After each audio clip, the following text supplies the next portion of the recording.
Selamat pagi, Sobat Herjan. Terima kasih telah bergabung dalam workshop Sinergisitas EWS dan Kotbu dalam deteksi kedaruratan medis di Rumah Sakit Soto Herjan. Saya, Dr. Carlos, akan membawakan materi paradigma Early Warning System. Dan ini berikut adalah agenda daripada pembahasan saya pada pagi hari ini. Yang pertama-tama kita bicara dulu mengenai mindset. Tentunya kalau kita tidak memiliki mindset yang sama dalam mengikuti pelatihan ini, kita tidak akan memiliki keinginan untuk mengimplementasikannya. Dan saya berharap dengan materi ini, Sobat Herdian bisa untuk terbuka mindsetnya untuk mengikuti dalam implementasi EWS. Mungkin kita lihat dulu satu video. Ini adalah suatu desa di di negara Swiss ya, kota Blatten namanya. Kita bisa lihat ini adalah suatu longsor, tapi bukan longsor biasa. Ini adalah longsor daripada gletser. Jadi ketika es mencair, maka dalam jumlah banyak, air tersebut akan mengikis tanah yang mengakibatkan longsor. Dan ini adalah suatu longsor yang sangat besar yang mengubur satu desa. Ya, dalam longsor ini ya satu desa terkubur semuanya. Kita bisa lihat betapa dahsyatnya longsor daripada lelehan es dan tanah yang menutupi desa tersebut. Namun anehnya, coba kita tebak berapa korbannya? Hampir nol. Ya, ada satu orang yang hilang. Nah, kenapa bisa sampai begini? Bisa hampir nggak ada korbannya, gitu. Bahwa sebelum kejadian longsor ini pada tanggal 29 Mei, itu awal Mei sudah terdeteksi, sudah ada tanda-tandanya akan terjadi longsoran gletser ini.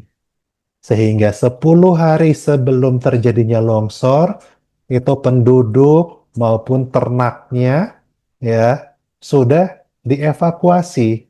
Sehingga ketika terjadi longsor, yang mengenai longsor itu hanya mengenai bekas rumah-rumahnya penduduk aja gitu. Jadi semua rumahnya tertutup oleh longsor, tapi korbannya itu hanya nol ya. Korban jiwanya nol gitu. Yang hilang satu ya mungkin ya nggak tahu siapalah tersesat di situ mungkin ya. Nah, kita bisa lihat ini suatu contoh di mana penerapan early warning system di dalam bencana alam dibutuhkan adanya suatu risk knowledge ya. Bagaimana kita bisa mendeteksi secara dini risiko-risiko yang muncul. Nah, kemudian adanya monitor bagaimana waktunya oh curah hujannya kalau di sana mungkin bukan curah hujan. Kalau longsor glacier itu mereka ngukur tebal esnya gitu. Oh, esnya makin tipis nih gitu. Kemudian mungkin kalau esnya makin tipis kemana airnya? Ya, pertama ke sungai. Pasti debit sungainya meningkat. Nah, bagaimana setelah kedua hal itu bisa memicu adanya suatu desisi keputusan untuk kasih peringatan kepada warga. Nah, demikian informasi peringatan itu disampaikan bisa lewat gimana? Media yang digunakan bisa radio, televisi, atau telepon ya, atau mungkin bel.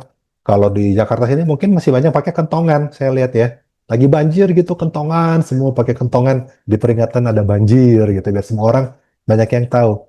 Lalu kemudian uh, pihak mana yang punya kapasitas untuk mempunyai kapabilitas untuk melakukan respon? Apa BNPB-nya, apa rumah sakitnya? Ya semua tergantung uh, apa yang dibutuhkan pada saat itu ya. Jadi kalau kita balik ke sistem yang di rumah sakit, ada yang namanya risk knowledge-nya itu kita tahu dari tanda-tanda vital pasien, gimana tekanan darahnya, gimana frekuensi nadi, gimana pernafasannya. Tapi kalau udah tahu gimana selanjutnya, monitoring gitu. Masukkan itu di dalam skor EWS sehingga kita ketahuan apakah dia hijau, kuning, orange, merah ya. Sama seperti lampu lalu lintas ya. Kalau hijau ya jalan terus. Ya, kalau udah cek EWS pasiennya hijau, udah shiftnya jalan aman. Nanti sampai shift berikutnya baru dicek ulang lagi EWS-nya. Kalau kuning atau orange, mulai tuh ada punya sense of emergency, ada perubahan nih. segera lapor. Ya, kalau kuning ya lapor kepada pimpinan tim pada saat itu, atau kalau orange sudah harus dokter jaga mengetahui atau dokter ruangan. Kemudian dilanjutkan dokter ruangan melapor kepada DPJP. Kalau merah sudah pasti gawat, aktifkan code blue. Nah, dengan demikian bagaimana kita mengaktifkannya? Ya, kalau code blue di rumah sakit kita melewati panggilan kepada portir ya. Kemudian lakukan laporan dengan cara SBAR. Dan respondernya ya bisa mulai dari awal, perawat yang di ruangan, kemudian bisa meningkat lagi ke dokter jaga, terjaga melapor kepada DPJP, dan selanjutnya apabila kondisi code blue segera mengaktifkan untuk tim code blue yang merespon. Nah, apa sih pentingnya ini? Ya, salah satunya terkandung di dalam ketika kita akreditasi. Ya, standar-standar dalam akreditasi mewajibkan ya bahwa kita punya cara untuk mendeteksi perubahan kondisi ketika pasien itu memburuk gitu. Jadi, apakah ini hanya dilakukan untuk daerah pelayanan kritis atau intensif gitu? Enggak. Semua ruangan harus punya kemampuan untuk melakukan deteksi dini. Ya, kalau awal kita bilang, oh itu kan bisa tahu dari banyak tekanan darah, ya, itu kan hal objektif. Kemudian denyut nadinya, kemudian respirasinya. Nah, kalau pasien-pasien kita di kejiwaan, jangan lupa mereka punya ambang nyeri itu yang lebih tinggi. Jadi kadang orang normal itu ya pasti gampang sekali, aduh ini udah sakit, suster, nggak enak dadanya gitu. Nah, pasien kita mungkin udah sampai mentok sakitnya baru ngomong, ataupun mungkin nggak ngomong sama sekali karena masih memiliki gejala negatif fisik, ya gejala negatifnya masih kuat, dia nggak ngomong apa-apa walaupun udah sebenarnya sakit. Disinilah peran daripada EWS kita untuk menjaga keselamatan pasien-pasien kita dengan data-data objektif tentunya. Nah, ada 4 elemen pengukuran yang nanti dilakukan oleh tim akreditasi. Ya, diantaranya sistem deteksi perubahan atau perburukan kondisi pasien, bagaimana kriteria yang dijalankan di rumah sakit kita, bagaimana responder yang melakukan, dan bagaimana kita melakukan edukasi kepada pasien dan keluarga.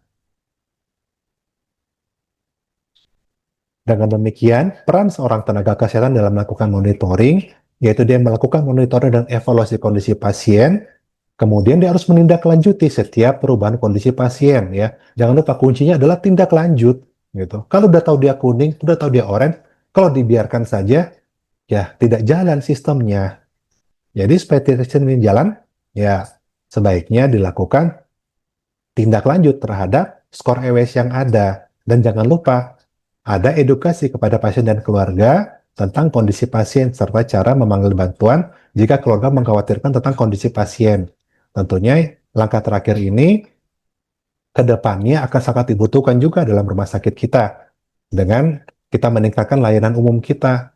Maka pasien-pasien juga akan ada pasien yang ditungguin oleh keluarga. Kita harus mengedukasi kepada keluarga supaya apa? Nggak cuman ya keluarga menunggu pasien, keluarga bisa juga membantu dalam hal mengawasi kondisi pasien, dan juga ketika kita sudah masuk ke dalam kondisi kegawatan, keluarga sudah ngerti, oh sudah dimonitoring sama perawat bahwa memang ada perubahan ke kondisi perburukan, sehingga keluarga juga nanti nggak kaget ketika kita bilang ini ada sesuatu hal pada pasien. Dengan demikian, edukasi dapat dilakukan dari awal pasien masuk dirawat dan dicatat depan formulir KIE-nya. Kemudian, edukasi dilakukan oleh perawat, bidan, atau dokter. Nah, ini contoh leaflet ya. Ini yang leaflet yang digunakan di RSCM. Bagaimana kita menggunakan keluarga untuk turut membantu. Nanti ke depannya hal ini penting. Ya, mungkin kalau saat ini masih belum terlalu banyak ya mungkin pasien yang dirawat umum di kita. Tapi ke depan dengan seiring dengan peningkatan layanan ini jadi satu hal yang wajib ya. Kita juga harus mengedukasi keluarga dalam membantu pemantauan kondisi pasien. Dan bagaimana sistem deteksi keterburukan kondisi pasien di rumah sakit? Ada code blue yang single parameter dan EWS yang multi parameter. Bagaimana membedakannya? Apakah harus pakai salah satu aja atau keduanya? Ya, Sebenarnya sih dua-duanya jalan bersamaan. Cuman ada peruntukan tertentu ya, di mana kalau kita menggunakan code blue itu triggernya hanya salah satu ya. Pasien udah henti jantung, nggak perlu ngitung EWS lagi, langsung aktivasi code blue. Pasien udah henti nafas, sudah dipastikan henti nafas, segera aktivasi code blue. Ya, desaturasi juga, ancaman jalan nafas, dan penurunan kesadaran. Itu dilakukan segera saat kejadian dan respondernya adalah tim code blue yang diaktifkan. Kondisi pasien umumnya kritis dan tiba-tiba memburuk.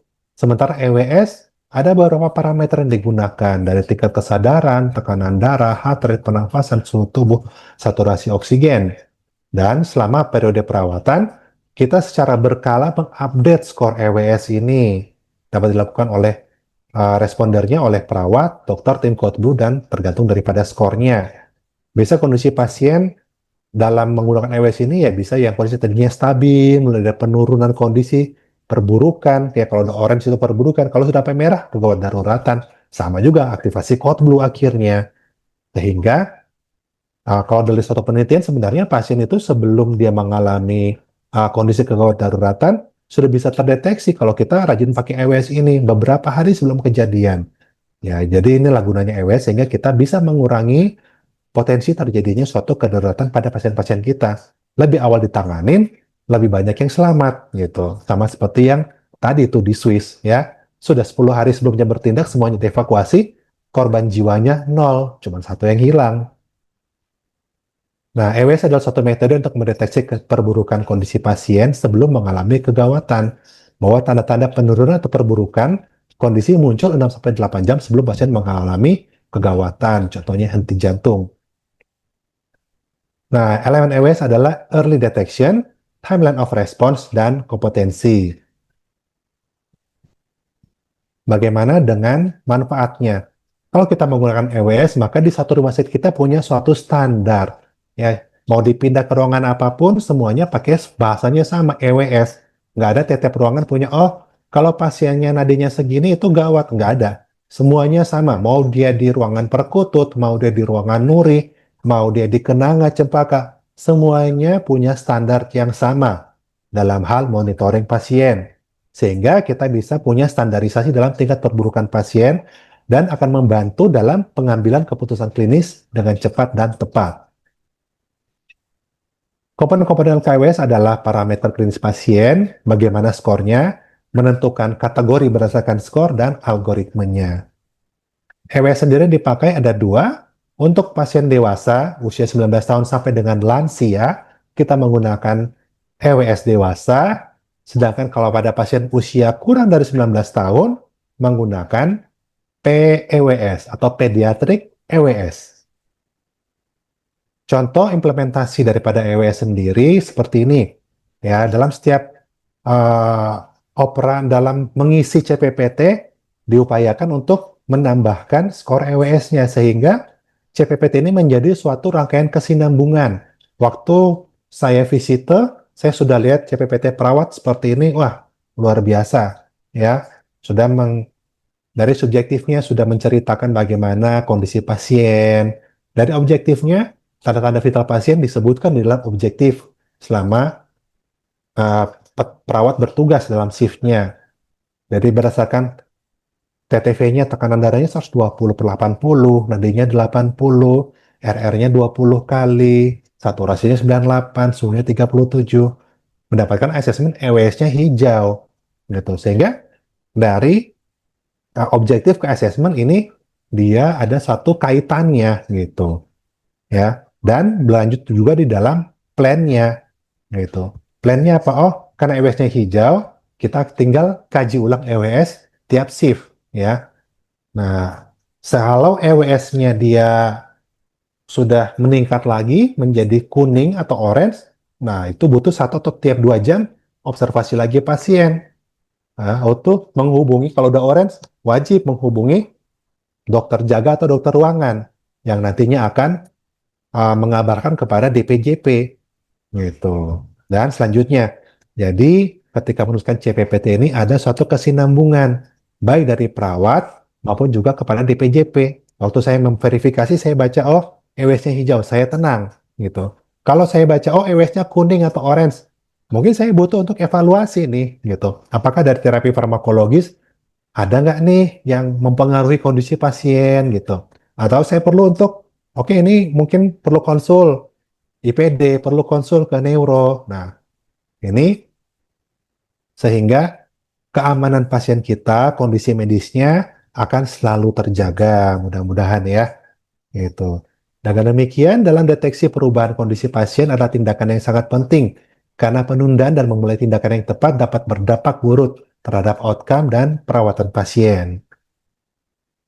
Sebagai uh, closing note, ya diharapkan kita sudah berubah nih paradigmanya ya, bahwa dengan deteksi dini, kita bisa dapat mungkin melakukan intervensi dini, sehingga jangan sampai pasien-pasien masuk ke dalam suatu kegawat daruratan. Dan kalau kita hanya deteksi tanpa tindak lanjut, percuma. Lakukan deteksi, lanjut dengan intervensi sesuai dengan tingkat kedaruratannya. Demikian dapat saya sampaikan. Terima kasih kepada Sobat Herjan yang luar biasa. Selamat bertugas dan semoga dapat mengimplementasikan EWS di dalam praktek sehari-hari. Wassalamualaikum